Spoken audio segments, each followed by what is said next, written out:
Welcome to CPIM Digital. We have amongst us Radhika Vemula, the mother of our very dear comrade Rohit Vemula. On behalf of my comrades at CPIM Digital, I would like to ask her a few questions. Let me begin by saying this. Ma'am, tell us briefly about Rohit. What kind of a child was he? Was he a naughty child? Was he studious from his early childhood? Were his ambitions? What did he want to do after completing his education? Rohit గురించి ఏమైనా చెప్పమంటున్నారు.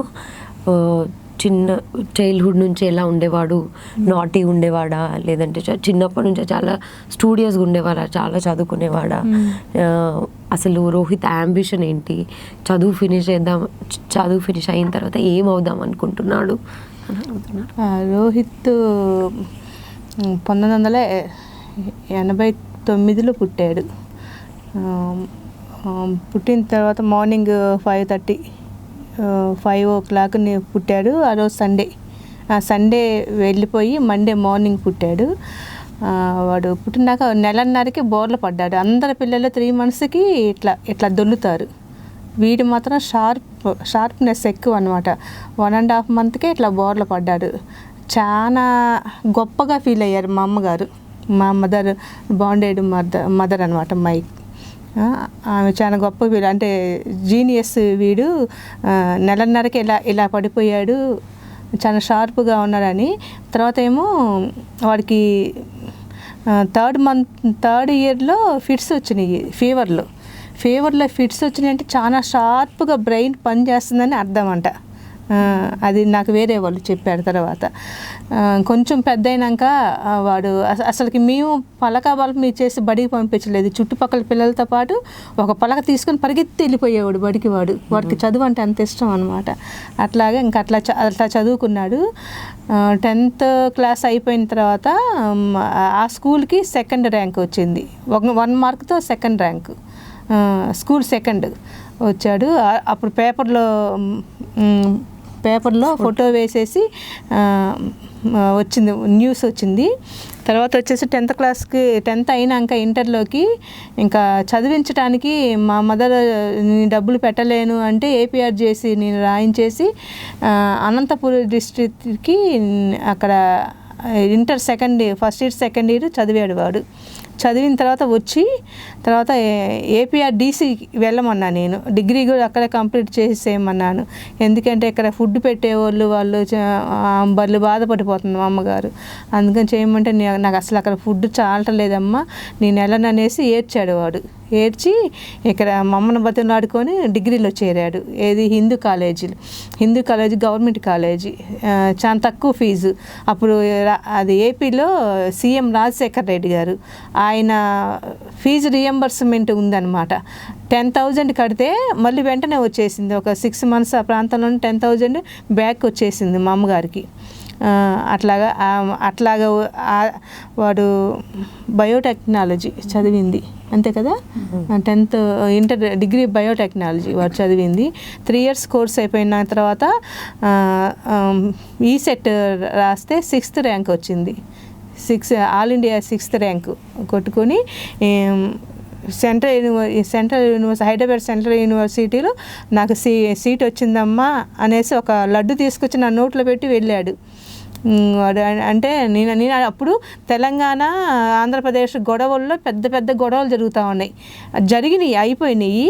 కానీ ఆ యూనివర్సిటీలో చేరొద్దు నాన్న, చాలా గొడవలుగా ఉంటాయి అని చెబితే, అది కాదు ఇది దక్షిణ భారతదేశంలోనే చాలా పెద్ద యూనివర్సిటీ హైదరాబాద్ సెంట్రల్ యూనివర్సిటీ అంటే నాకు అక్కడ సీట్ వచ్చింది మమ్మీ, నేను అక్కడ చేరుతున్నాను అనేసి. మా ఎవరు సపోర్ట్ కూడా లేదు. వాడు బెస్ట్ ఫ్రెండ్ రియాజ్ అని ఉన్నాడు, వాడిని తీసుకొని వెళ్ళిపోయి అప్లికేషన్ పెట్టుకొని అట్లాగ వచ్చాడనమాట. వెళ్ళటానికి కూడా ఛార్జీలు లేకపోతే ట్రైను ఇంజిన్లో ఎక్కేసి వెళ్ళారంట. ఇంజిన్లో కూర్చొని టికెట్ లేకుండా వాళ్ళిద్దరు ఎవరో తెలిసిన వాళ్ళు ఉంటే. తర్వాత రోహిత్ ఇదైన తర్వాత రియా చెప్పాడు ఆ మాట నాకు. అట్లా వెళ్ళాడు. ఇంటర్ చదివినాక ఇంటర్ ఏపీఆర్ చేసి అయినాక బ్యాక్ వచ్చేసి నేను బైపీసీ తీసుకున్నాడు వాడు ఇంటర్లో. నేను డాక్టర్ని అవుతానమ్మా అని ఏడ్చాడు. అంటే మా మదర్ ఏమో డబ్బులు పెట్టి చదివించడానికి ఆమె నేను చదివించలేను, డాక్టర్లు అవుతానంటే ఎక్కడ చదివించాలి, మీకు తిండి పెడతామే ఎక్కువ అనేసి ఆమె చదివించను అన్నది. వీడు ఎస్సీబీసీలకి హాలిడేస్లో ఏంటంటే కోచింగ్ ఇస్తారు. ఎంబీబీఎస్కి ఏదో కోచింగ్ ఉంటుంది చూడు, ఎంసెట్ కోచింగ్ 1 మంత్ కోచింగ్కి వెళ్ళి 30,000 ర్యాంక్ తెచ్చుకున్నాడు వాడు. కానీ నాకు ఎలాగ వెళ్ళాలో ప్రొసీజర్ తెలవలేదు. నాకు చాలా బాధపడేదాన్ని. మా అమ్మగారు అడిగితే చెప్పలేదు. ఆమె ఎన్నిసార్లు అడిగాను, అమ్మ ఏం చేయాలి చెప్పమ్మా, చెప్పు, ఎస్సీ కదా వాడికి సీట్ వస్తుందేమో, చెప్పు అని అడిగినా కూడా ఆమె ఏం చెప్పలేదు. నాకు ఎవరిని అడగాలో తెలియలేదు, దాన్ని వదిలేసుకున్నాను. వాడి కోరిక డాక్టర్ గుండె డాక్టర్ అవ్వాలని వాడి కోరిక. వారు ఎప్పటి నుంచి నేను అన్నాను, ఇంకా ఈ తరానికి వదిలేసేసేయి, నెక్స్ట్ మీ పిల్లల తరంలోకి వచ్చినాక వాళ్ళని డాక్టర్లను చేసుకున్నానా, మనకు అంత స్తోమత లేదు కదా చేసుకోవడానికి, మనల్ని ఎవరు చదివించే వాళ్ళు లేరు అనేసి అప్పుడు డిగ్రీకి పంపించాను అనమాట నేను.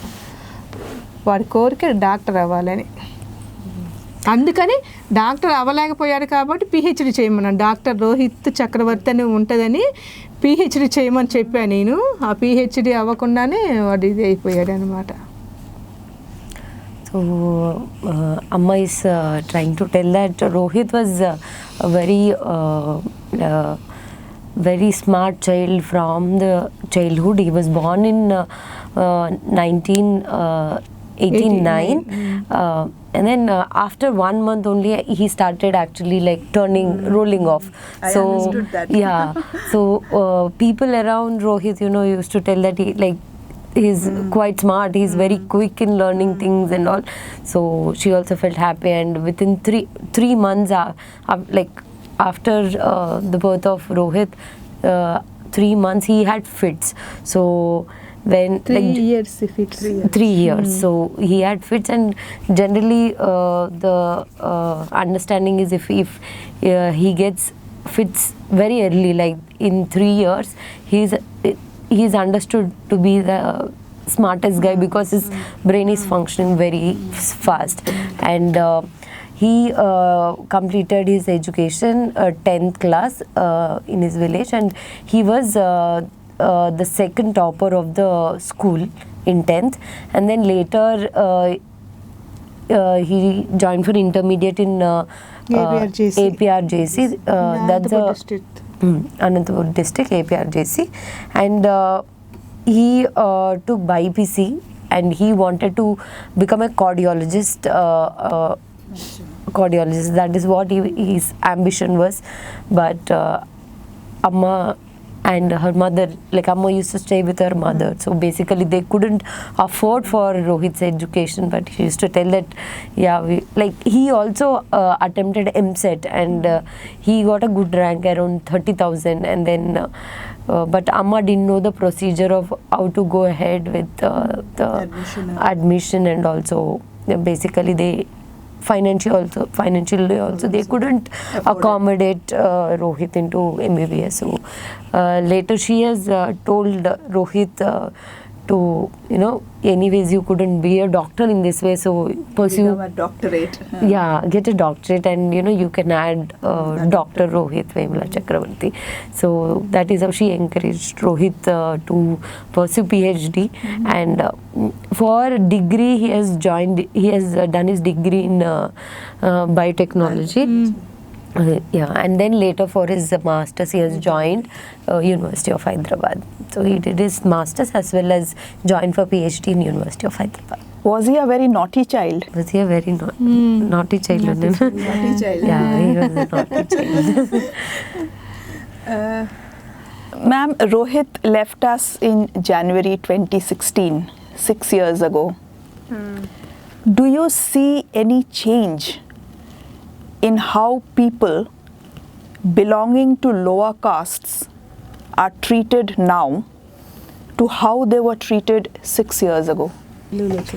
ఇప్పుడు అంటే రోహిత్ చనిపోయి 6 years అవుతుంది కదా.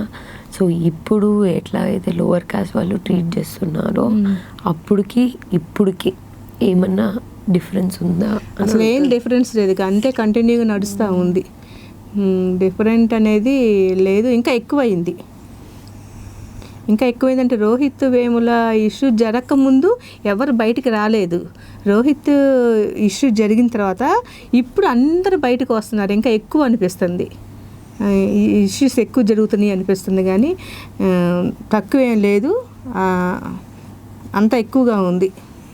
Basically, Amma's opinion is that she thinks that the extent of harassment, discrimination, whatever it is that they are facing today, she feels that it is bit more higher than 6 years ago, after Rohit Vemula movement or after Rohit Vemula incident. Like she thinks that more of this discussion came into public forum, and there are continuous incidents of such state killings. So she thinks that the situation has become much worse at 6 years from now. Yeah. Ma'am, heard about Anish Khan, a young student who was allegedly pushed to death from the roof of his house by 2 policemen. Do you find any similarity between the deaths of Rohit and Anish? The former, Rohit, he was a Dalit, and Anish was a Muslim. So do you think that both these students became victims of the machinations of insensitive administrations because of their social standing? Anish Khan incident గురించి police వాళ్ళు కిందకి తోసేశారు. So ఈ అనీష్ ఖాన్కి రోహిత్ వేములకి మీకు ఏమైనా similarities కనిపిస్తున్నాయా? రోహిత్ ఒక Dalit background నుంచి రావడం, అనీష్ ఖాన్ ఒక ముస్లిం బ్యాక్గ్రౌండ్ నుంచి రావడం, ఇప్పుడున్న అడ్మినిస్ట్రేటర్స్ వల్ల వీళ్ళకి ఇట్లా జరిగింది అని మీరు అనుకుంటున్నారా? వాళ్ళిద్దరికి పోలిక ఉందా అని అడుగుతుంటే మరి పోలిక ఉంది కదా, ఎందుకంటే ఇక రోహిత్ వేముల దళిత్, అనుష్ ఖాన్ కూడా ముస్లిం కదా. వీళ్ళిద్దరూ క్వశ్చన్స్ రేస్ చేస్తున్నారు కాబట్టి వాళ్ళిద్దరు చంపబడ్డారు. ఇప్పుడున్న ఈ బీజేపీ అయితేనేమి, ఈ లోకల్ ప్రభుత్వం అయితేనేమి, వాళ్ళని క్వశ్చన్ రేస్ చేస్తుంటే వాళ్ళ వెనక ముందు చూడకుండా పిల్లల్ని చంపడమే పెట్టుకున్నారు. ఎందుకంటే ముందు తరాల్లో పిల్లలు ఎవరు చదువుకోవడానికి రాకూడదు, వచ్చినా కూడా క్వశ్చన్ రేజ్ చేయకూడదు అనే ఉద్దేశంతో అలా చంపడానికి పెట్టుకున్నాడు. ఈ దేశంలో జరిగేది ఈ దళిత ముస్లింల మీద దాడులు చాలా ఎక్కువ అవుతున్నాయి ఈ బీజేపీ మూలాన. పోలిక ఉందంటే ఖచ్చితంగా ఉంది పోలిక.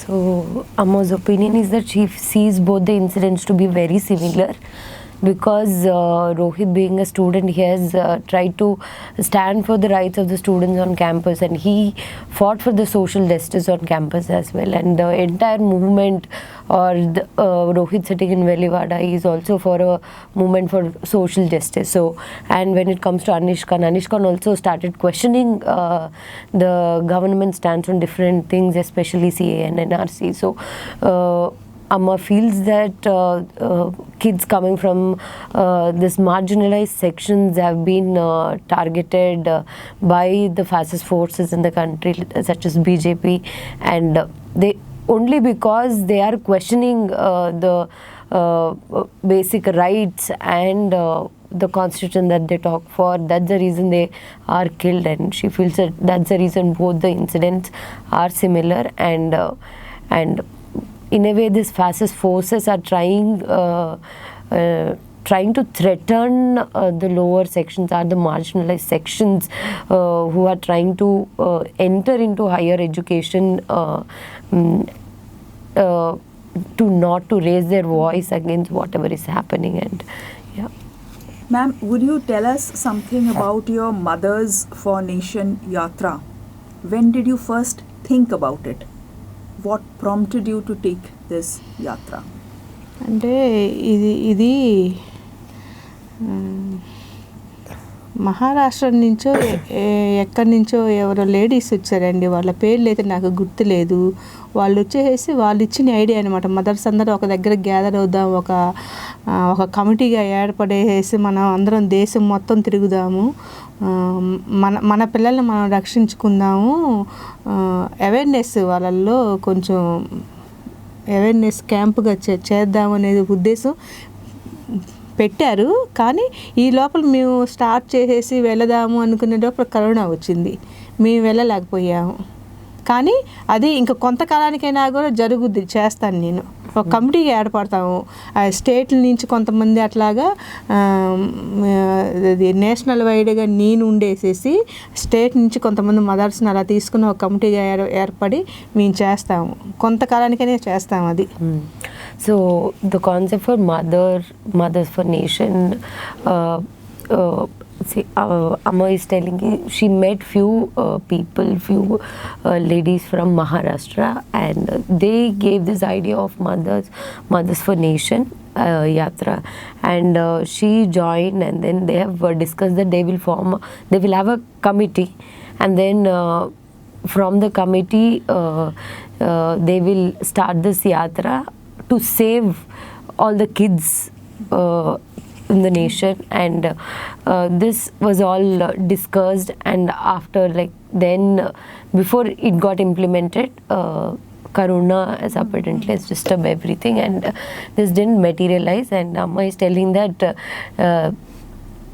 within a short time or some time in the future, she's going to make this practically possible, and she will work towards it and make this happen. So she's telling she will be the lead, and then try to gather people from other states and try to organize this as early as possible.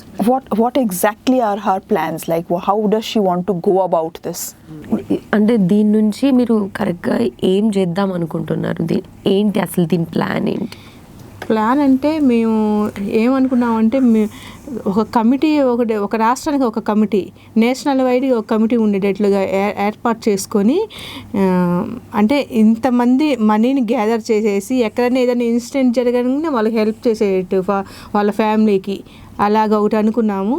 ఈ పిల్లల్లో కూడా కొంచెం awareness, అంటే కొంచెం మంచి మాటలు చెప్పటం, అట్లాగా పిల్లలు మరీ దూకుడుగా వెళ్ళబాకండి, మనం ఇలా చేద్దాము, కొంచెం నిదానించండి అని అలాగ చెప్పి పిల్లలకి క్యాంపుల్లాగా పెట్టేసేసి యూనివర్సిటీల్లో అలా చెబుదామని అనుకున్నాం అన్నమాట. So basically, initially the plan was of two ideas. One idea is to make two committees. One is national level committee, and second is all state level committees.